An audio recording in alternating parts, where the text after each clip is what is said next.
Welcome to this rapid revision session, the first of two videos looking at how the Nazis maintained control.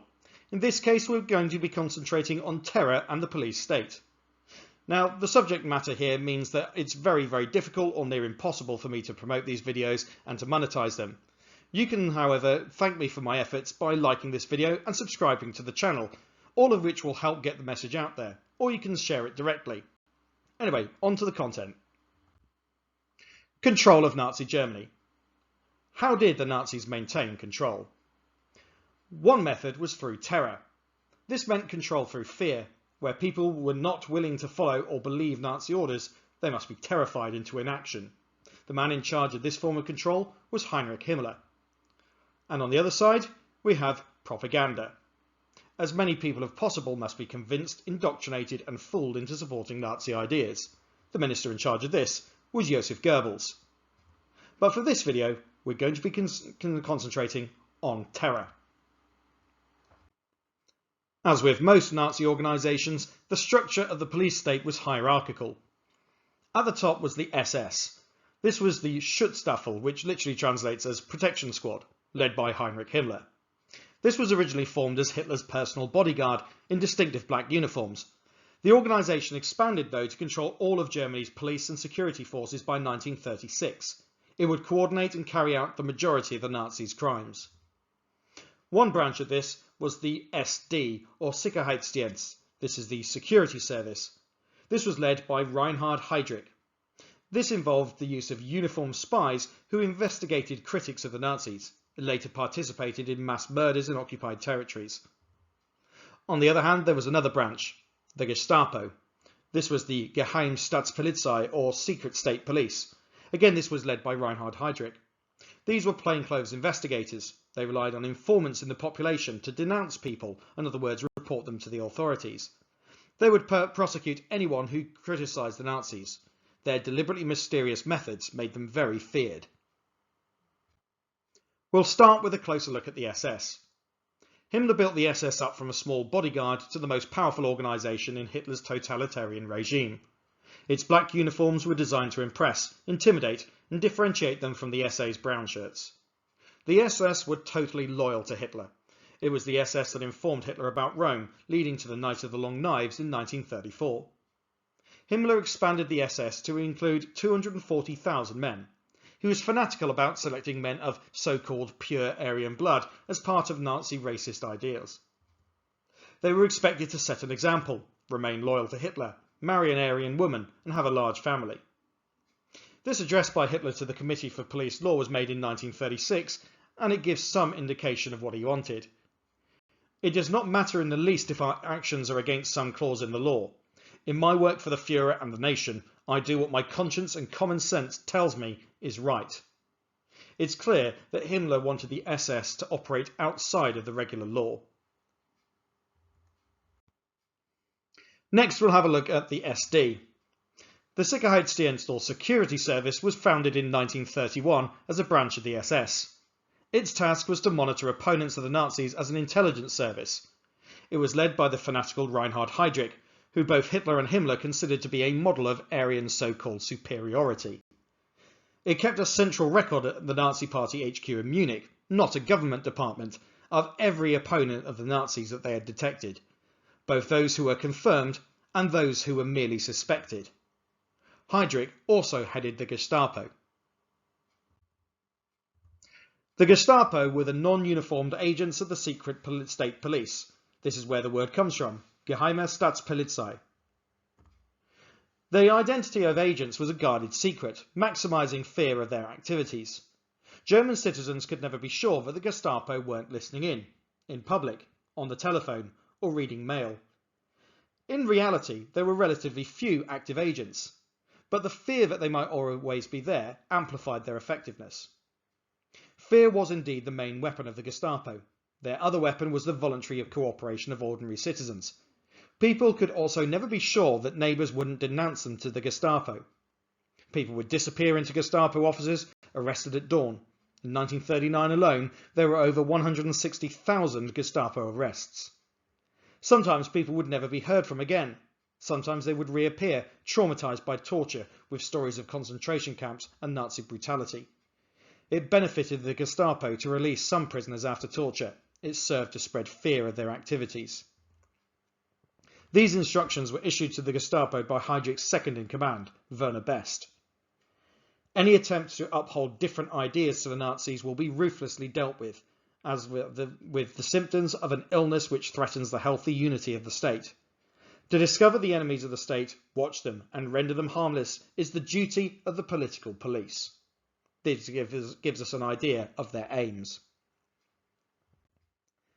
Linked to this was the use of concentration camps. While concentration camps later became notorious as places of systematic murder, that was not their original function. The first concentration camp was opened at Dachau, near Munich, in 1933. Soon after Hitler seized power, thousands of political opponents were arrested and kept, without trial, in so-called protective custody. They were anything but protected. Conditions in concentration camps were inhumane by design. Prisoners were regularly beaten and even executed. Fear of concentration camps helped keep people under control. The Nazis targeted certain people for incarceration. Political opponents like communists, minorities such as Jewish people, and undesirables who didn't fit Nazi ideas, such as sex workers and homosexuals. Intellectuals and others who spoke out against Hitler might also find themselves in a concentration camp, generally adding to the feeling of fear. Judges and the law courts were also taken over. Early in his political career, Hitler had benefited from the right-wing bias of the Weimar judiciary, but this was not enough. The Nazis wanted law courts that would outwardly uphold the law with real trials, but in reality do whatever the Nazis wanted. This paralysed opponents into inaction. The Nazis insisted that all judges join the National Socialist League for the maintenance of the law. Judges swore that where there was a choice between upholding the law and doing what the Nazis wanted, they should obey the Nazis. You can see this pledge being made in the top photograph. Trial by jury was banned. Instead, Nazi judges decided innocence or guilt on their own. Secret trials for treason in a people's court often ended in a death sentence, 534 of them between 1934 and 1938. Sometimes the sentence was passed by Hitler himself. Roland Freisler was famous for bullying, belittling and abusing defendants in the People's Court. He sentenced about 90% of the defendants that he had on trial to death. Videos are available of Freisler in action, shouting at and generally being horrendous towards the defendants. He was killed by a bombing raid in 1945. Terror organisations also had a role in trying to control religious faith. We're going to start by having a look at the effects on the Catholic Church. The Nazis feared the Catholic Church as 1/3 of Germans were Catholic. Their first loyalty was by definition to the Pope. Catholics also had their own schools whose teachings differed from Nazi schools. Hitler dealt with this in two main ways. Firstly, in July 1933, a concordat, or agreement, was agreed with Pope Pius XI. The Nazis promised religious freedom for Catholics in return for the clergy promising not to interfere in politics and swear an oath of obedience to the Nazis. Later, priests were harassed and arrested, and the Catholic schools and activities either banned or brought into line. Pope Pius XI realised that the Concordat was worthless and criticised the Nazis in 1937 in a public statement. This was titled Mit brennender Sorge, or With Burning Anxiety. Pope Pius was, of course, criticised by many historians for his decision to sign the Concordat in the first place. The oath of allegiance recited by priests was as follows: "In my spiritual office, for the welfare and interest of the German Reich, I will endeavour to avoid all detrimental acts which might endanger it." As we'll see in a future video, though, not all priests decided to keep this oath. On the other hand, there was the majority Protestant church. Hitler had enjoyed some support from Protestants who had feared communism taking over.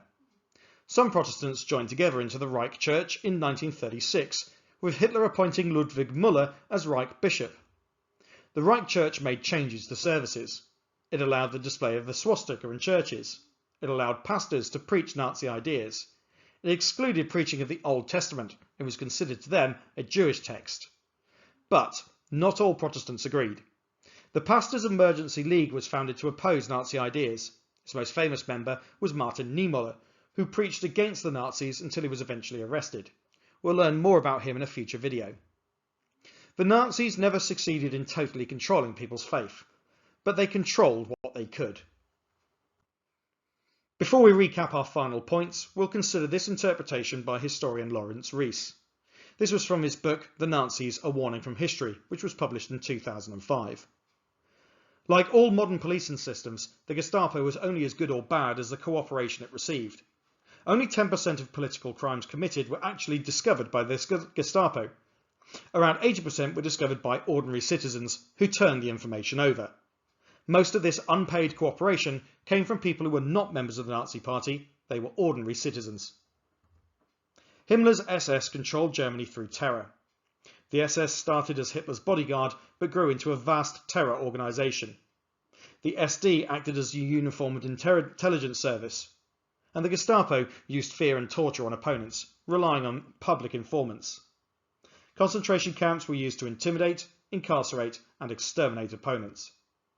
The Nazis had complete control of the law courts and judges, and the Nazis controlled religion as far as they could.